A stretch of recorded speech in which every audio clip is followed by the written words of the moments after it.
right, this week we're supposed to learn about arrays and loops. So I'm going to wing this. Let's just get started with the playground. We'll wing it. I'll make a blank playground, call it arrays and loops. All right, let's delete all this. And so what's an array? An array is an ordered collection of things. So Swift is pretty specific, so you have to tell it exactly what kind of things to expect in the array, and it's also specific about what order those things are in. So let's define an array. So let's make our first array just be a bunch of numbers. 1, 2, 3, 4, 5. So there's an array of numbers, and how do we know it's an array? You can let's see. You can just trust me. That's an array. No, it's between brackets and it's separated by commas. There's no colons in there. If there were colons in there, it might be a dictionary, which is like keys and values. So stored collection with keys and values. But in this case, it's an array. It's just like a bucket of things. In this case, it's got integers. And let me show you how to loop over the array. For each item, I'm just saying each item, and you can name it whatever, in the first array. Oops, for each item in first array, and then in curly braces. Now I can print each item. See, look at that. 1, 2, 3, 4, 5. And they're in a specific order. Now everything in coding always starts with the 0 index. So for instance, you can also do something like this. First array, and then brackets 0. So this is saying at the 0 index, what's the number there? It's 1.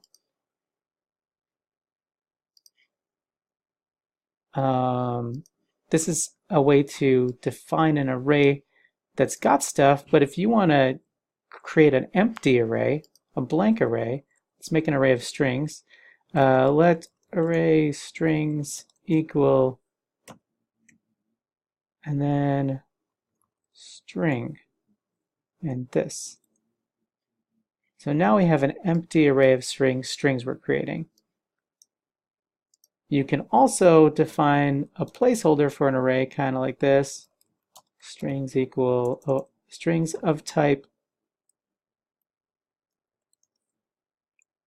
So like if you have a structure or something and you want to create a strings inside of a structure, an array of strings, this is how you would create like kind of like a placeholder for it. You're not creating an empty one here. You're just saying there's this thing that's going to be happening later and it's called strings and it's an array of strings.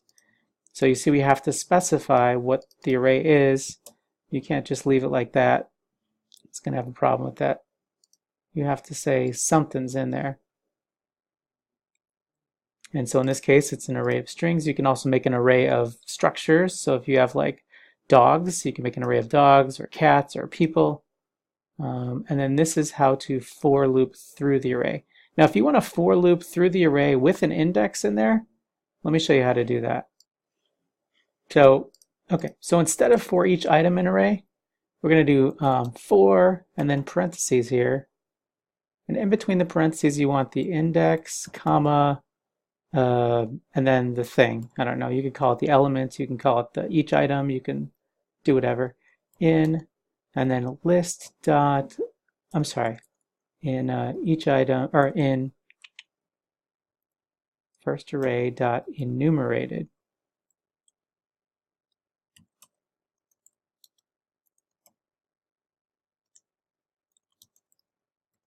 Index is here.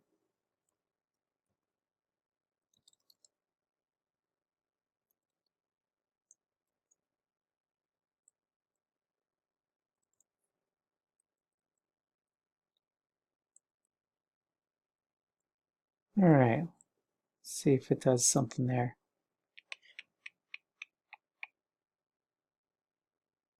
Oh, here we go. So now it's flipping through. Here, let me comment this out just so we only have one for loop going. So now it's going to flip through our array.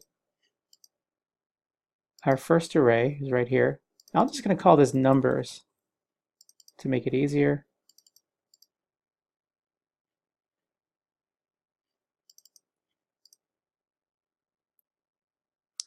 And it goes through the array 1, 2, 3, 4, 5 times. But you can see index 0 is a 1, and index 1 is a 2, and 2 is a 3. You see what we're doing there? Because let's say we make this first one 100. There's 100. It's at index 0. 0, 1, 2, 3, 4.